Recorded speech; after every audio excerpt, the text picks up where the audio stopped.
Lola Créton, Kamel Kadri et Dominique Cabrera.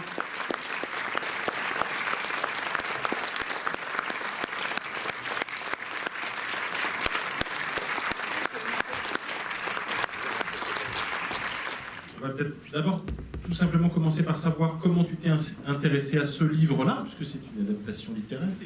Alors, ce livre, comment tu le découvres et qu'est-ce qui fait que tu choisis de l'adapter? Eh bien, je voulais faire un film à Marseille depuis longtemps, parce que j'aime beaucoup cette ville, elle me touche, elle m'émeut, voilà, elle me transporte. Et donc, je cherchais un roman, un livre, une histoire, et j'ai lu ce livre-là qui m'a beaucoup... que j'ai vu. En fait, j'ai vu tout de suite un film, et les droits n'étaient pas libres. Puis un jour, début 2013, ma sœur Nathalie, qui vit à Marseille, a rencontré Mélisse de Kerangal par hasard, qui lui a dit les droits sont libres. Et à ce moment-là, j'ai fait lire le roman à Gaëlle, qui est quelque part par là, qui est la productrice du film, avec qui on avait un autre projet. Et Gaëlle a dit il faut le faire, oui, faisons-le. Et voilà, et ça s'est fait très très vite en fait. Qu'est-ce qui t'a retenu dans le récit, indépendamment du cadre de Marseille? Maintenant que le film existe, vraiment, je vois en fait ce qui m'a captivé. Je pense que c'est l'écriture documentaire de Mélisse de Kerangal, qui est, je ne sais pas si vous connaissez le roman, qui est très forte, documentaire et poétique. Et puis aussi comment dire, ce qui est inscrit dans le livre en fait et que j'ai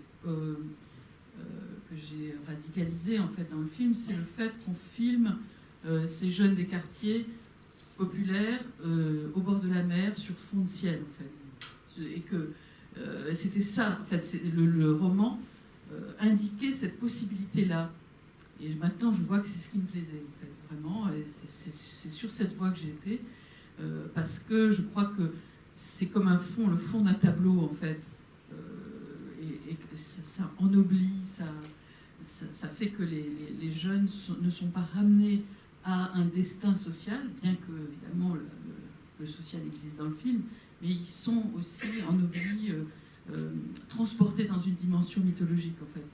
C'est quelque chose comme ça qui m'intéressait dans le roman, en fait. Oui, tu les filmes presque comme des dieux grecs, quand même. Pardon, Kamel, mais il y a un moment où... Non, vraiment. Comment est-ce qu'elle vous a parlé de chacun de vos personnages? Qu'est-ce que vous incarniez? Comment est-ce qu'elle vous a convaincu, par ailleurs, et dirigé pour les jouer?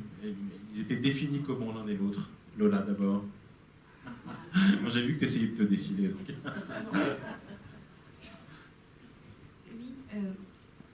ça marche. Oui, ça marche. Moi, j'ai rencontré Dominique avant. J'ai rencontré Par contre, il faut parler très près de la bouche. Dans un café. Et voilà, elle m'a parlé du scénario, du personnage. Et très vite, j'ai rencontré Kamel et Alain, et là-bas à Marseille, je suis allée faire des bouts d'essai. Voilà. Et c'était quoi le personnage? Il était défini comment? Parce que c'est une petite bourgeoise quand même à l'origine, et on la ramène beaucoup quand même, elle, à son origine, à sa mère, au bac qu'elle est en train de fuir, enfin. Oui. Du coup, le parcours du personnage représentait quoi, enfin, à tes yeux, toi qui l'as incarné? Ouais, la libération.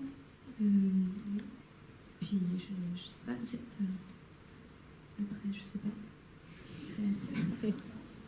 Et Kamel? C'est le personnage, quoi. Enfin, j'ai lu le scénario et j'ai lu l'histoire du personnage, et il n'y a pas à trop réfléchir dessus, de toute façon. Kamel, toi, comment tu parlerais de ton personnage? Alors, un peu ce qu'a dit Lola, c'est que j'arrive pas vraiment à décrire le personnage ou à me faire une image de lui. Par contre, j'ai un peu du mal. Mais c'est plus quelque chose que tu sens, en fait. Comme s'il y avait des choses spontanées qui venaient, qui fait pas partie mais forcément de ta personnalité, mais ça vient du personnage. Tu files des choses que tu fais dans l'action, tu vas sentir des choses et tu vas les laisser s'exprimer. Et ça, je pense que c'est le personnage qui s'exprime et pas ton côté personnel. Parce que du coup, ce que construisent l'évolution des deux personnages, c'est une espèce de jeu entre l'enfance, vraiment, qui est parfois très présente, en fait. Notamment chez le troisième personnage, qui est un truc hyper enfantin, hyper touchant, hyper... assez Jean Renoir dans le physique, d'ailleurs, un truc comme ça, je trouve. Moi, je pense à lui tout le temps quand je vois le film. Et puis d'un autre côté, il y a quand même une espèce de... c'est aussi un film d'action, quoi. C'est aussi un polar, c'est aussi... Donc il y a un truc d'adulte, et par ailleurs d'affirmation, de découverte de la sexualité qui fait qu'on bascule en dehors de l'enfance. Ça, par exemple, cette espèce de jeu de pont entre l'enfance et l'âge adulte, c'est quelque chose qui faisait partie des enjeux dans le jeu, ou dans ce que disait Dominique des personnages. En fait, je ne leur ai pas parlé comme ça. Ouais. T'as peut-être bien fait, hein, ça arrive. Hein. C'est pas comme ça que ça s'est passé. C'est pas comme ça que ça s'est passé, hein, je crois. C'est-à-dire que, d'abord, au moment de l'écriture du scénario, on l'a beaucoup écrit avec les jeunes, le petit groupe de jeunes qui m'ont aidé, en fait, hein, dont faisait partie Kamel, Alain et quelques autres. Donc, en termes de dialogue ou même... Dialogue, et puis un peu de récit aussi. Enfin, tu vois que, par exemple, je disais, cette situation-là, qu'est-ce que vous feriez? Est-ce que vous y croyez? Oui, non, on ferait ceci, cela. C'est-à-dire qu'on a travaillé à raconter l'histoire ensemble, et donc à faire exister les personnages à partir de leur vie, à partir de leurs expériences, et bien sûr à partir de tas de choses inconscientes qui sont dans mon esprit et puis dans le livre, hein, bien sûr. Donc ça s'est pas passé. Tu vois, je leur ai pas dit voilà les enjeux, etc. Et en effet, c'est ce que vient de dire Lola. C'était inscrit dans l'histoire, et je pense que tous les deux et tous d'ailleurs, ils ont compris avec beaucoup de finesse de quoi il était question, sans qu'on l'ait forcément formulé de cette manière. Et non, c'est après qu'on verbalise, c'est là que c'est compliqué. Ouais. Non, mais... Voilà, et là c'est vrai que ça s'est pas passé comme ça. En fait. Mais enfin, il y a mille choses à raconter. Non, cela dit, le défi du film, je dis ça y compris en comparant deux versions, non, ça va être pour toi. Non, c'est de faire coexister deux registres très différents, parce que il y a du côté d'Aïssa Maïga une écriture vraiment de polar assez classique, mais avec quand même des gens à poursuivre, à observer, à filer de loin, et du coup une planque, et on est sur un récit qui correspond à un genre littéraire et cinématographique. Et de l'autre côté, et du coup la difficulté c'est de les faire se conjuguer, enfin s'harmoniser, quelque chose qui est beaucoup plus détaché du narratif, du récit, qui est beaucoup plus dans la sensation, qui est beaucoup plus dans une espèce de sensualité, de liberté. Voilà. Comment est-ce que tu pensais, toi, cette soudure? Qu'est-ce que tu as fait de la cohabitation de ces deux récits?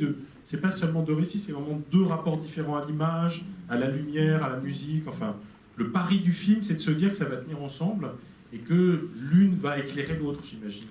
C'était le pari du roman, déjà, hein, puisqu'on a exactement on a ce dispositif-là dans le roman.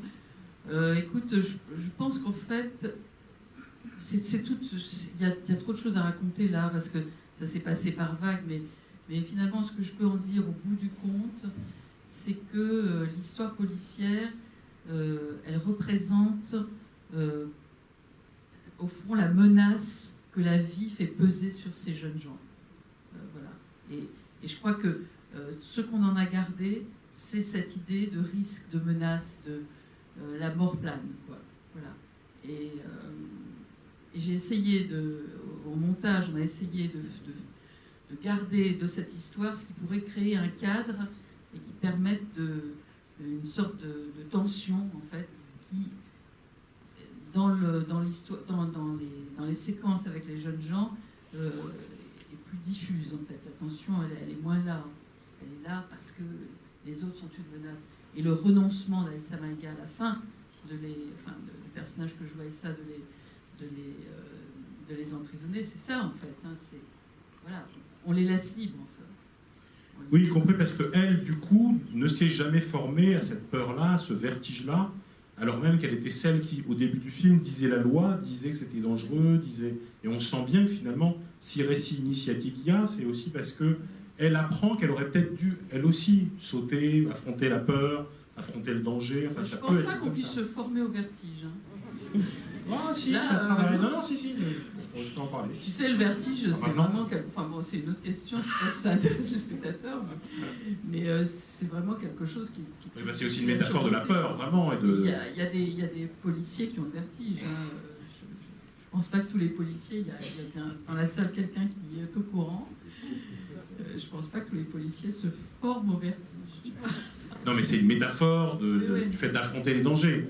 Et donc à partir du moment où elle est celle qui dit la loi au début et qu'à la fin elle est victime de jamais s'être confrontée elle-même à cette peur-là, il y a quand même cette idée qu'effectivement ceux qui Oui, gagnent, je pense qu'elle est, c'est elle ceux est qui ont osé. bouleversée, en fait. Elle est bouleversée. Elle est bouleversée. Elle est touchée, quoi. Voilà. Donc, elle laisse partir. Je fais 30 secondes d'analyse filmique, mais juste 30 secondes, puis après on passe la parole à ça. Il y a un truc que je n'avais pas du tout remarqué, que je trouve très beau, c'est le lien entre le couchez-vous, au moment de l'intervention de la descente, juste derrière le plan très beau, où on voit le couple enlacé, dont il imagine que là il s'est constitué en couple, si j'ose dire, avec par ailleurs un truc, je ne sais pas si c'est fait exprès, mais moi je vois ça maintenant, qui est la composition de l'image, où il y a une serviette bleue, une autre rouge, et au centre, il y a les corps blancs des deux personnages. Là, non, là, je veux dire que c'est je t'assure qu'il y a je ça. vois le film. Et, ouais. Mais heureusement qu'il y a des tas de choses qui fonctionnent. Et après, c'est pas fini, non, parce qu'après, les derniers à être couchés, c'est que quelques instants plus tard, on découvre d'autres corps Ouais. couchés, enfin, qui sont les morts, quoi. Oui, là, c'est Ça, c'est un peu... Et par rapport à ce que tu dis au drapeau, il y a quelque chose qui était important pour moi et qui, je trouve, existe maintenant dans le film, c'est le fait que le film représente, enfin, est joué par, justement, Jeunesse de Lola, voilà, c'est multiculturel, multiethnique, sans qu'on en fasse un sujet. C'est d'ailleurs dit dans le film, quand Pour Aïssa moi, dit pour moi, je suis pas noir, C'était je suis flic. important de. Enfin, c'était pas le sujet, c'était là, d'une façon ordinaire. Voilà, ça n'était pas dramatisé. Enfin, c'était pas là que c'était dramatisé. Et ça, c'était quelque chose qui comptait pour moi. Et je trouve que ça existe. Quoi. Ouais. Qui veut poser la première question ou réagir? Bonjour, je m'appelle Eliane Pillon. J'ai apprécié votre film, mais j'ai trouvé qu'il avait pris beaucoup de liberté par rapport au roman. Je sais pas que c'est un problème, mais c'est la fin qui me gêne un peu, puisque à la fin du roman, justement, à la place de pouvoir s'en sortir, j'avais compris qu'il sautait avec la drogue et qu'il voyait la drogue en même temps du saut. Ce qui faisait une fin, le roman s'arrêtait là, et ça faisait une fin à la fois libre et fermée, puisque ça fermait. En fait, c'est une fin que vous avez imaginée. C'est pas grave, je trouve ça super, mais à la fin du roman, non, en fait, c'est juste la cocaïne qui s'envole, et c'est tout. C'est-à-dire que les protagonistes restent là à se regarder. Ils ne sautent pas. D'accord. C'est pas grave, mais c'est pas du tout comme ça que finit le roman. Et justement, ce que je ne comprends j'ai pas, vu c'est ce rire à la fin, puisque justement, à la fin, ce rire sur la moto, je n'ai pas du tout compris pourquoi, en fait. Est-ce que d'autres ont senti ce mouvement de libération, en fait, hein? Ils sont libérés, ils s'en vont. C'est pas un rire, pour moi, c'est plutôt un cri. Je sais pas comment vous l'avez joué, justement. Personnellement, ben ouais, ça a été exactement ça. Ça a été la libération de toutes les épreuves qu'on venait de vivre. On les relâchait sur un cri, sur une dernière action, sur vraiment la fin du film. On venait de vivre plein de péripéties et je crois qu'il faut vraiment sentir le relâchement, voilà, où on se vide complètement de toute cette violence qu'on a eue dans le film, en fait. Il y avait quelque chose qui comptait beaucoup pour moi, c'était la décision, en fait. C'est-à-dire que chacun des personnages se trouve face à une décision à prendre. Et cette décision, c'est une décision presque vitale, en fait. Pour Aïssa, à la fin, c'est la décision de les laisser partir. C'est une décision qui est vraiment un changement pour elle. Pour le personnage de Kamel, ça va être la décision d'agir de ce côté-là, enfin d'être du côté du crime organisé. Et Alain, c'est de se sacrifier, et Lola, ça va être de jeter cette cocaïne, quoi, de décider, en fait, de faire quelque chose de nouveau dans sa vie. Pour moi, c'était quelque chose d'important. Mais quand vous dites liberté par rapport au roman, oui, tant mieux. Enfin, c'est un matériau, vous voyez, c'est comme la lumière, les couleurs, les acteurs, et nous-mêmes, d'ailleurs. C'est des matériaux qu'on verse dans la création d'un film. Hein. Donc, je crois que c'est bien naturel d'être libre le plus possible. Peut-être qu'on peut se reprocher de ne pas l'avoir été assez, plutôt que de ne pas l'avoir été trop, de l'avoir été trop. Oui, j'ai bien aimé votre manière d'aborder le livre pour en faire ce film.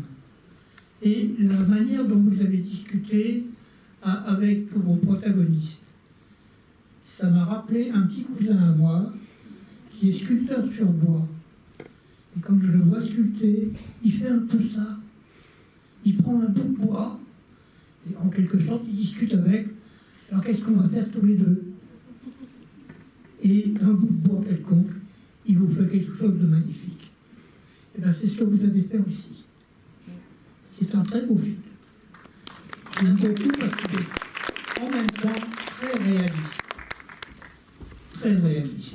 Il montre le désarroi dans lequel on plonge cette jeunesse. Et quand j'entends qu'aujourd'hui, il y a des gamins de 15 ans qui virent dans la bestialité des djihadistes, mais je ne suis pas étonné, moi. Je la vois, cette jeunesse, paumée, perdue. Quand est-ce qu'on va mettre en tôle les gens qui nous privent des impôts, qui font qu'on ait des États ruinés? Quand on va s'y mettre?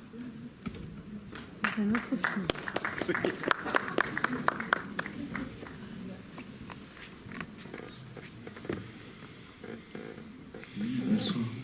Moi, j'ai été très touché par ce film parce que, oui, il m'a, en fait, d'une certaine façon, dans ce qui rejoint la petite histoire, c'est-à-dire nos vies, et la grande histoire, c'est-à-dire la mythologie, ça m'a fait penser, alors je pense que c'est la mer, je pense à tout ça, au Mépris de Godard. Cette dimension-là, un petit peu mythologique entre, justement, le quotidien, nos petites vies, et la grande histoire de l'humanité. Voilà, merci beaucoup.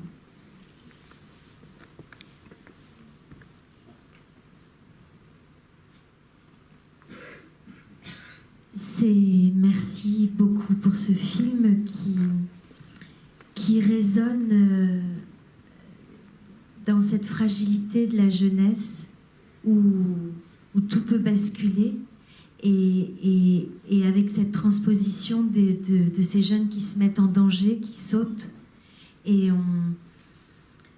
on est en haleine et en inquiétude. Et en même temps dans la liberté de la jeunesse. Il y a plein de couleurs. Et j'ai également pensé au mépris. Quand on parlait de ce plan avec la serviette rouge et bleue, mais aussi musicalement. La musique fait penser aussi à la musique du mépris. Enfin, voilà. Merci beaucoup. Eh bien, j'ai adoré le film. Vraiment, bravo Dominique. C'était un très beau cadeau. J'ai retrouvé Marseille et je trouve que tu as merveilleusement filmé cette ville, capté sa lumière, son énergie aussi. Et puis, bien entendu, j'ai, comme ma voisine, beaucoup aimé la façon dont tu as filmé ces jeunes, leur fragilité, leur force, leur engouement, leur envie de vivre, de se brûler aussi pour la liberté. C'était vraiment très beau. Merci beaucoup. Bon, on va faire un festival de compliments. Alors moi, c'est une question plus sur la direction d'acteur. C'est qu'il y a quand même... C'est assez documentaire presque, puisque c'est très naturel, leur conversation, surtout quand ils sont tous ensemble. On dirait une conversation entre amis. Donc comment ça s'est passé? Est-ce que vraiment ils étaient libres et ils parlaient naturellement, mais ils avaient juste des directions? Ou est-ce qu'il y avait vraiment un texte écrit et c'était vraiment appris et dit de manière naturelle? Oui, tout était écrit. Après, comme a dit Dominique, elle a beaucoup travaillé avec Kamel et tout ça, donc les personnages du film, donc c'était aussi leur nom, je pense, mais tout était écrit. Ouais. Bonsoir. Tout était écrit en fait. Et Dominique, elle nous a laissé parler en fait. Il y avait des moments morts, des moments où peut-être que, en fait, quand on tourne, on est dans une condition de tournage, et puis des fois, on n'est pas forcément en condition de tournage, on est plutôt brut. Et je crois qu'elle a réussi à capter un petit peu ces moments-là, puis ça a été à force de nous connaître. Et nous, ensemble, en fait, avec le groupe, on a appris à se connaître, avec Dominique, tout ça. Et ça a fait que quand on est arrivé sur le plateau, il y avait déjà une amitié, une énergie qui se transmettait entre nous. Donc, comme on discuterait dans la vie de tous les jours, on ne se couperait pas la parole. Dans le jeu, ça a été pareil, on ne se coupait pas la parole, puis on discutait comme des vrais amis, je crois. Et dans le groupe, là, il y a des gamins qui viennent vraiment de Marseille et qui sont vraiment plongeurs. Enfin, Tous.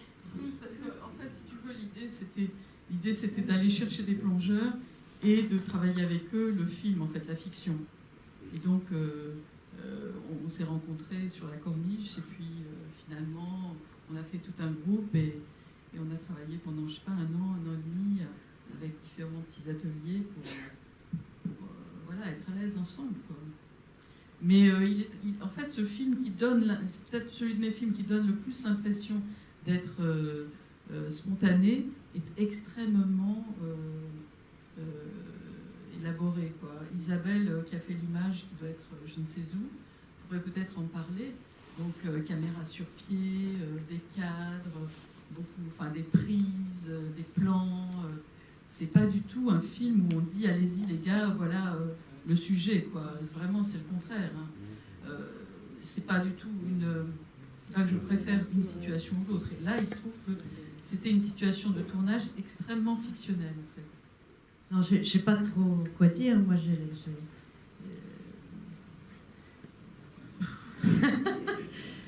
Par exemple... Non, mais je crois que l'enjeu, c'était de pouvoir... toi, tu parlais d'un film et de personnages solaires, de la rencontre des éléments et d'une jeunesse et d'une insouciance, et en même temps la présence de la mort et du risque. Et puis, on a beaucoup arpenté la corniche ensemble, et avec Kamel et tout ça. Et l'idée, c'était en effet de pouvoir accueillir la vie et l'improvisation à l'intérieur de choses écrites, mais que ça puisse émerger, et en même temps de révéler la beauté, la fraîcheur, et en même temps la dimension extrêmement habitée de ces jeunes gens, et en même temps leur rencontre avec les éléments. Ça, c'était les enjeux pour moi. Et après, il se trouve qu'on était dans les rochers et qu'on s'est posé la question, en effet, ensemble, de savoir si on allait faire ce film à l'épaule, mais en même temps, dans des rochers, comment bouger à l'épaule. On était tout le temps dans un rapport ciel-mer, où la question, est-ce qu'il y a plus de ciel, moins de mer, mais le ciel, la mer, c'est un horizon, c'est une ligne. Donc, est-ce que cette ligne, elle est flottante, elle bouge, ou est-ce qu'elle est bien ancrée là, comme une espèce d'horizontale par rapport à lequel les personnages sont. Et finalement, c'est vrai que le parti pris, ça a été de faire un film cadré, mais en même temps à l'intérieur duquel puisse émerger la vie et la beauté. Mais moi, j'ai aussi eu j'ai eu le sentiment, et aussi parce que toi, il y a quelque chose comme ça de rond chez toi, mais que souvent on a essayé d'avoir un regard caressant, quoi. Sur ces corps. Voilà.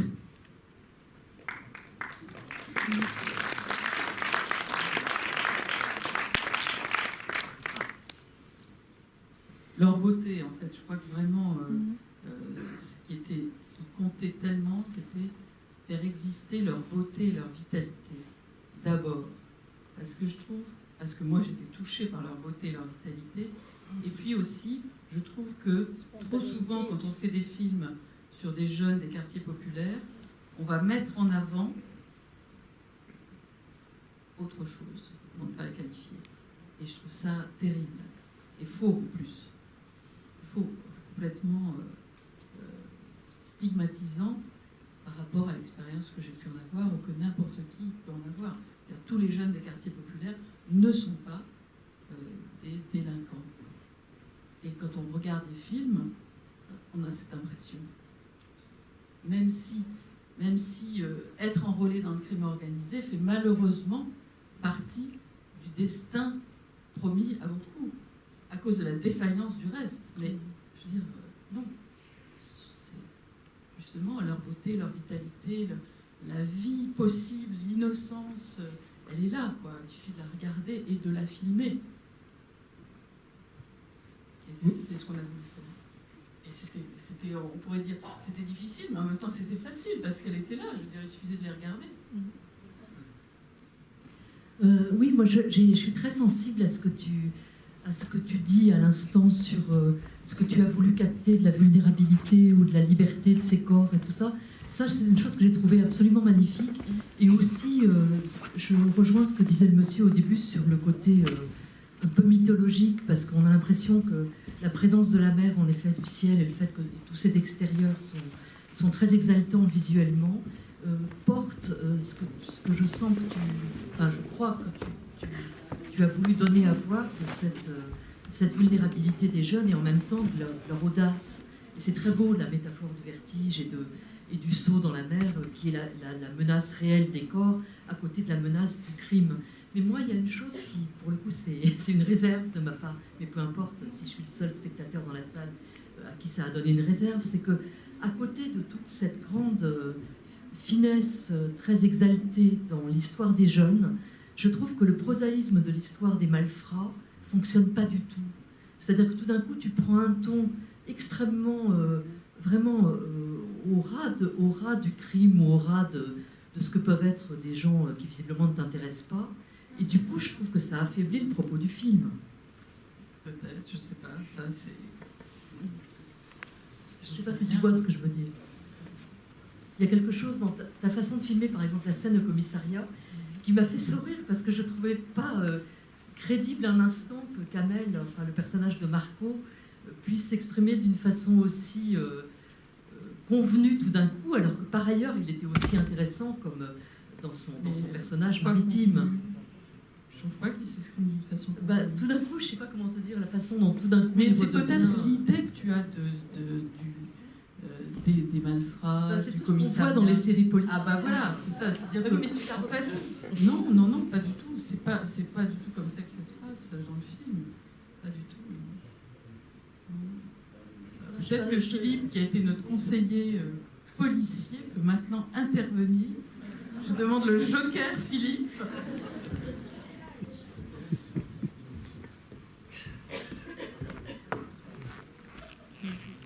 Justement, on a beaucoup travaillé pour que ces parties-là soient exactes. Alors, peut-être qu'elles ne ressemblent pas à ce que tu penses que ça doit être, mais en tout cas, c'est exact. Oui, alors, effectivement, il y a plusieurs personnes. Il y a plusieurs personnes qui ont vu ce film et qui des fois, disent comme vous. Il y en a d'autres qui disent autrement. Oui, pardon, il y en a. Et... pour le coup, c'est toujours la même chose. Ils disent, ouais, c'est des choses qu'on voit dans la télé, c'est pas... Et en fait, nous, on a beaucoup travaillé sur la vérité de la police, quoi. Et moi-même qui suis policier à la brigade des stupéfiants, on est comme ça, on est assez simple, on casse pas des portes en permanence, on n'a pas énormément de moyens, je sais pas moi, on n'a pas des bagnoles surpuissantes. On ne descend pas des hélicoptères, des choses comme ça. Et c'est ce qu'on a essayé de faire, en fait. Tout d'un coup, ça devient une sorte de réalisme policier, alors que le reste du film est quand même beaucoup plus subtil sur la réalité des sentiments des gens. Écoute, peut-être, oui, je regrette de ne pas avoir réussi à te toucher sur ce plan-là, mais peut-être que ce qui est insupportable, c'est ça, pour toi. C'est-à-dire, c'est ce que dit Alain à la policière, vous êtes éteinte.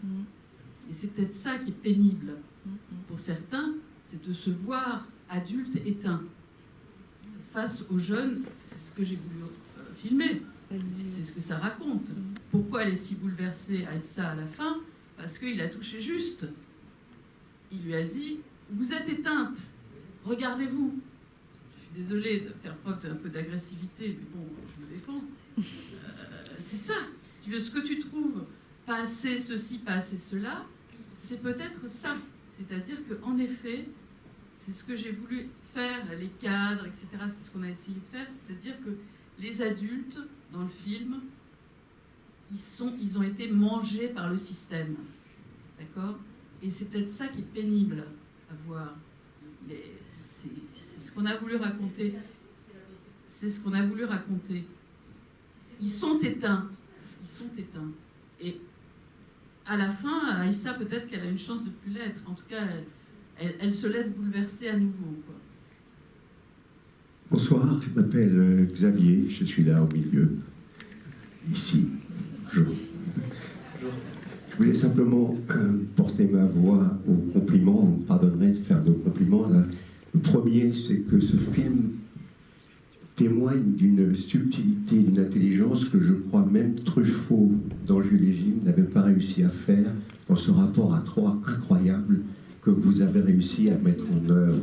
C'est fantastique parce que cette jeune femme qui est prise entre ces deux hommes, qui l'aiment avec autant de passion, même si chaque passion est différente venant de Marco ou de Mehdi, c'est ce déséquilibre qui correspond au vertige. Et d'ailleurs, la première scène, c'est celle où Mehdi va permettre à Lola de plonger, de surmonter le vertige. Je trouve que c'est, depuis Jules et Jim, je n'avais jamais vu quelque chose d'aussi subtil, d'aussi raffiné dans l'exposition des sentiments. Puis le second compliment que je voudrais vous faire, c'est justement à propos de Mehdi, qui, dès le début du film, paraît totalement fou, totalement hors norme, le plus dingue de tous les plongeurs, et qui, au fil du film, nous ramène à la responsabilité. Et en fait, celui qui n'a pas peur, celui qui va prendre tous les risques, est à la fin celui qui a la responsabilité finale de leur permettre cette liberté. Je trouve que cette espèce de décroissance de la folie de Mehdi qui nous amène à sa conscience et à sa générosité finale est une autre manière, je dirais, de transcender cet amour à trois que vous avez si bien mis en œuvre. Quant au reproche qu'on vous a fait, je trouve, pardonnez-moi madame, au contraire, que ce va-et-vient entre le réalisme brutal et un peu classique et un peu misérable du monde des adultes qui, eux, ne prennent pas de risques et qui, eux, n'ont pas de vertige, et puis ces jeunes qui nous emmènent dans une poésie sublime grâce à leur vertige, fait aussi une partie de la richesse du film. En tout cas, bravo.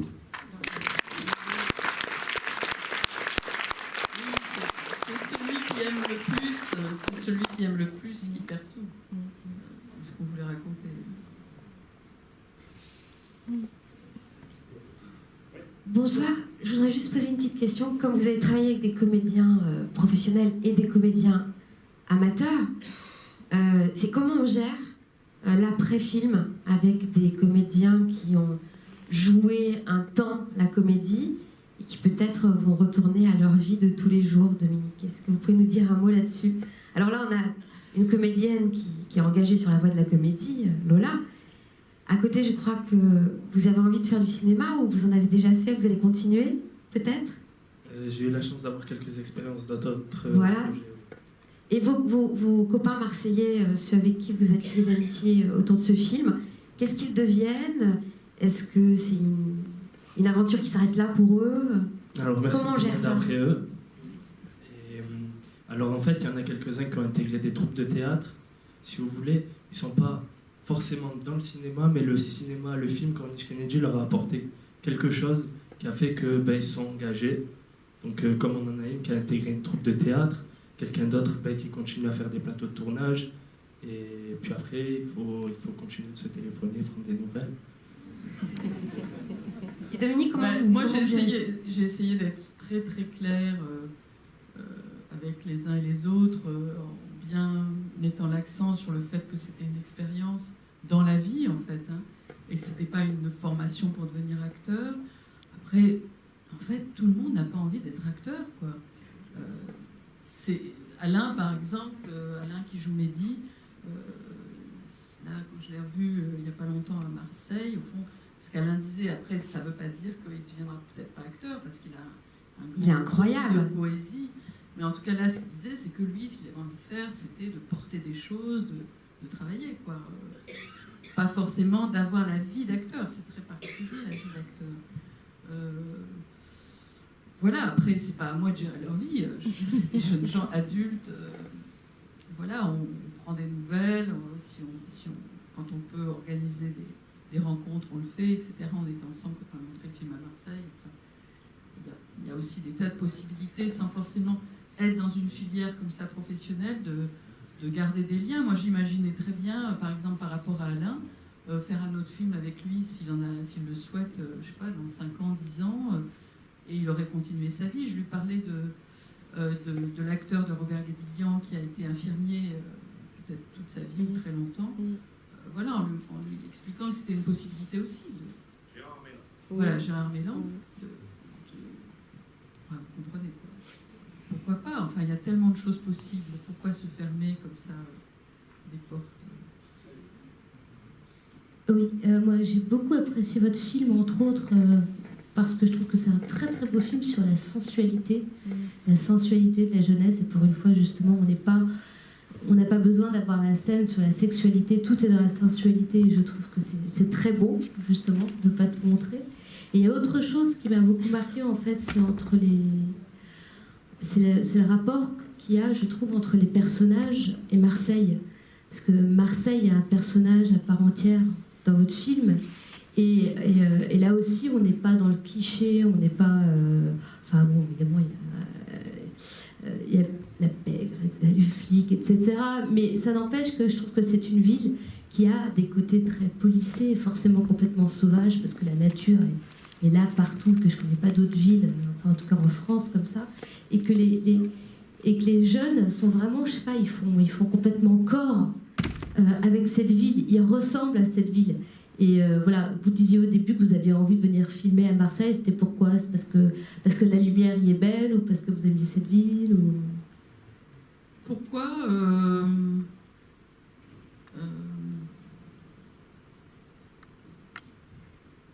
il y a 1000 réponses qui me viennent à l'esprit. Hein. Je ne sais pas, en fait, au fond, pourquoi.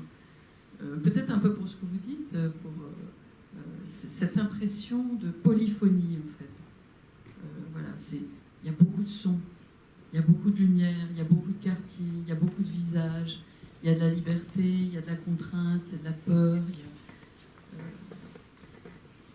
il y a tous les possibles, et en même temps une chape de plomb, et en même temps la pollution, et en même temps cette impression de nature. C'est vraiment une ville paradoxale. Et c'est la Méditerranée. Je crois que voilà, c'est la ville ouverte sur la Méditerranée. Bon, moi, je suis née de l'autre côté, et alors je crois qu'il y a aussi ça. Hein, c'est un des endroits en France où je me sens chez moi. Donc, forcément, j'ai envie d'y rester. Enfin, envie, c'est même pas le mot. Voilà, je suis... 1000 histoires me semblent captivantes à filmer là, plus qu'ailleurs. Pourquoi, je ne sais pas. Demain est entièrement tourné à Marseille. Si. Ça rappelle trop l'Algérie. Voilà, c'est le soleil, la mer. Moi, ça m'a transportée, j'avais 20 ans, carrément. Je me suis retrouvée. Et puis, les jeunes, cette beauté, cette liberté, que, bon, après, quand on prend de l'âge, terminé, mais autrement, c'est... Et là, tu vas me dire, ça y est, j'ai tout dit. Oui, j'ai tout dit, voilà. J'ai tout dit, oui, c'est malheureux. Mais bon, j'ai trouvé franchement ce film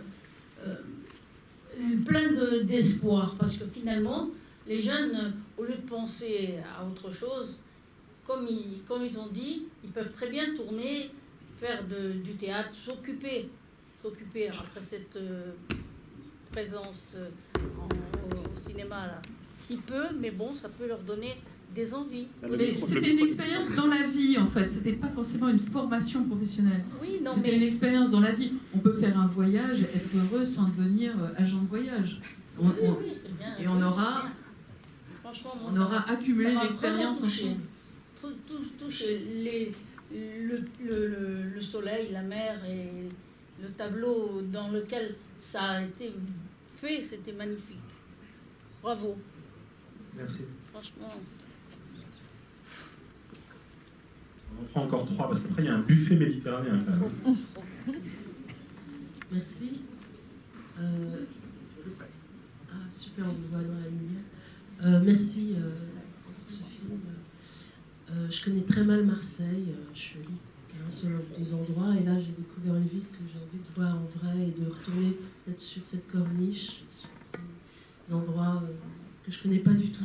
Désolée. Mais moi, dès le début du film, j'ai été pris aussi. Tout ce qui a été dit, Pablo l'a très bien exprimé. Je suis tout à fait d'accord avec ce qu'a dit Pablo là-haut. Sur le vertige, l'intimité, c'est exactement ce que j'avais envie de dire aussi. Et aussi, on est pris aussi comme dans un suspense. Évidemment, mais qu'est-ce qui va se passer? Et à chaque fois, on se dit, ah, il va y avoir un mort. Et puis après, on va le voir à l'hôpital. Et je me construisais la suite du film en le regardant. Je dis, ben non, il ne s'agit pas de ça. Et hop, ça rebondit encore, et hop, ça rebondit, et ça plonge. Et c'est physique, quoi. On est vraiment pris. Et ça m'a fait ça, je dois dire, les 3/4 du film. Après, avec, c'est vrai, les histoires, bon, c'est normal, il y a une histoire qui se passe en parallèle, et on comprend la psychologie, le caractère des personnages que vous jouez fort bien. Moi, j'ai trouvé vraiment tous les acteurs et actrices très touchants. Et on est pris effectivement dans cette intimité, dans cette proximité, comme a dit Pablo. Quand on est face à quelqu'un, on n'est pas rarement à 2 cm, quoi. Et on ne voit pas le grain de la peau comme ça. Et ça, c'est au cinéma qu'on voit ça, et c'est formidable, comme dans Hiroshima, ou je sais pas. Mais ça, c'est vraiment à valoriser, c'est magnifique. Mais c'est ce suspense que j'aimerais peut-être... Je sais pas, on est pris comme ça dans ce vertige, nous aussi, et en tant que spectateur. Bon, après, ça s'étire un peu pour d'autres raisons, mais ça m'a beaucoup plu, je dois dire, dans la majeure partie du film. Ça, j'aime beaucoup. Voilà. Merci. Cela dit, on peut transformer en question, parce qu'effectivement, l'hypothèse de la mort, elle est très présente dans le film.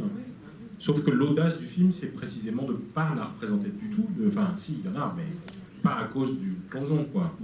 Et du coup, c'est aussi pour ça que le film est gonflé dans sa fin ouverte et heureuse. C'est parce que n'importe quel autre cinéaste, n'étant pas du côté de l'insoumission comme tu peux l'être, aurait à un moment fait un truc qui fait que c'était plus moral, parce que c'est quand même dangereux, il faut que vous reteniez en sortant de la salle qu'il ne faut pas faire ça à les enfants. Voilà. Tu évites vraiment cette posture-là. Oui. Oui, mais le film joue quand même. Plusieurs fois. Oui, j'allais pas les faire s'écraser sur le rocher, quand même, c'est horrible. Non, sûrement pas. Bonjour. Sûrement pas, même si le risque existe dans le film. Mais une des choses qui était importante pour moi, c'était au fond de dire, dans le film, on leur dit que le risque, que c'est très dangereux de sauter, et c'est vrai que ça l'est d'ailleurs, mais le risque social et politique est beaucoup plus grand en réalité que le risque sportif. C'est ça que j'ai essayé de faire sentir dans le film. Le vrai risque n'est pas là. On le sait d'ailleurs. Bonjour. Plus près, voilà.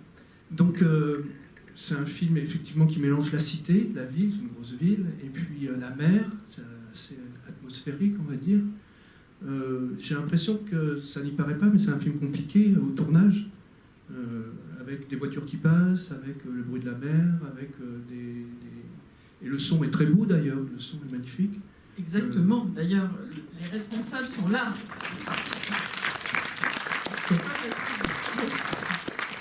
Comment ça s'est passé tout ça? Vous aviez beaucoup de tournages? On avait énormément d'argent. Ouais, c'est vrai. Et beaucoup de... Comment ça s'est passé? Peut-être que Xavier peut expliquer comment, déjà, le son, en fait. Hein. C'est vrai qu'on tourne au bord de la mer avec beaucoup de bruit, du vent, des vagues, on va faire témoigner la Xavier. route, Et puis les jeunes en maillot de bain. Ça, surtout. En maillot de bain. Voilà, Xavier, donc, qui est l'ingénieur du son du film. Et Mourad aussi. Et Mourad, qui a monté les sons. Et... Faut pas oublier ça, parce qu'en fait, on amasse beaucoup de choses, beaucoup de sons, beaucoup de matière.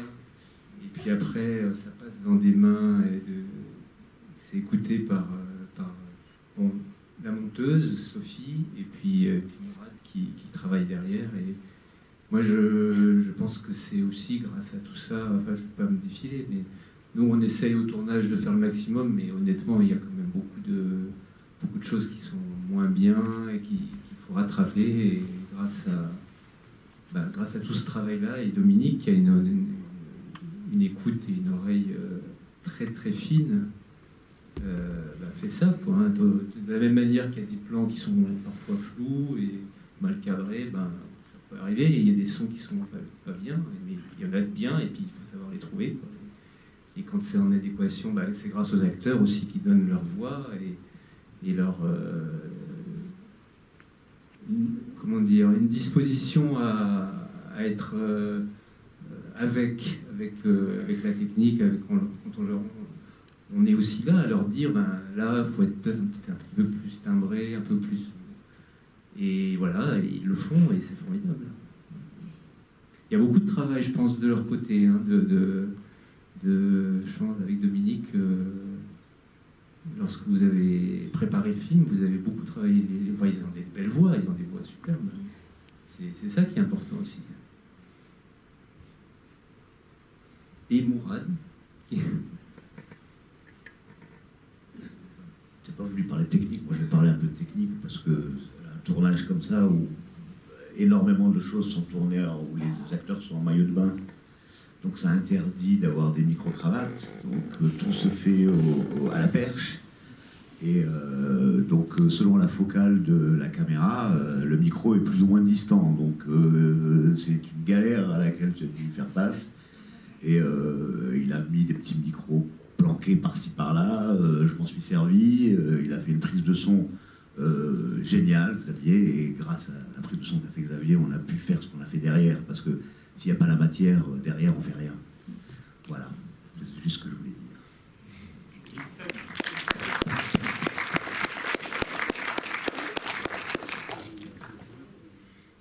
Allez-y, la dernière. Oui, c'est la dernière. J'ai une petite question déjà. Ce qui me restait de la lecture du livre, c'était une écriture très sensuelle, charnelle et corporelle. Je me souviens vraiment que ça fait palpiter, et je trouve qu'on retrouve ça dans ce film.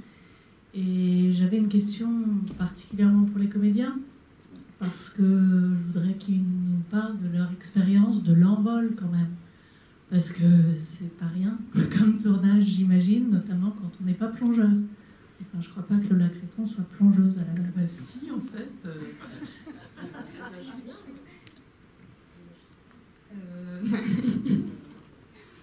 Non, enfin, moi je suis parisienne, donc je suis pas du tout de Marseille, et j'ai jamais pratiqué le saut. Je vais à la mer, mais j'ai jamais pratiqué le saut, et on s'est fait entraîner par Lionel Franc, qui est un plongeur de haut vol, qui moi m'a beaucoup aidé, mais tout le long du film, même pas que pour les plongeons, vraiment de rentrer justement de se jeter en fait dans le film. Et voilà, moi j'ai commencé à 1 mètre, à sauter de 1 mètre, puis après on a monté un peu. Voilà. Et au moment d'accepter le film, ça vous a pas posé problème que Dominique vous dise non mais à un moment tu vas sauter de 8 mètres, tu y arriveras quoi. Mais je me suis dit non mais je vais y arriver.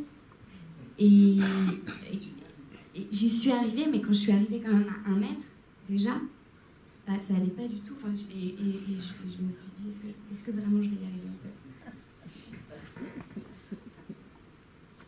Il faut savoir que la peur, c'est universel, du fait qu'elle saute de 1 mètre ou qu'elle saute de 10 mètres, elle a eu peur quand même, et elle a relevé sa peur.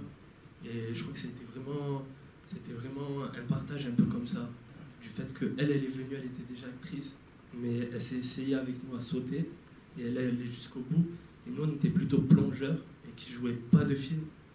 Et en la voyant, on a eu montage où on a réussi à travailler ensemble, en fait, à mélanger les sauts avec le jeu d'acteur. Ça fait une conclusion. Merci beaucoup à tous les trois.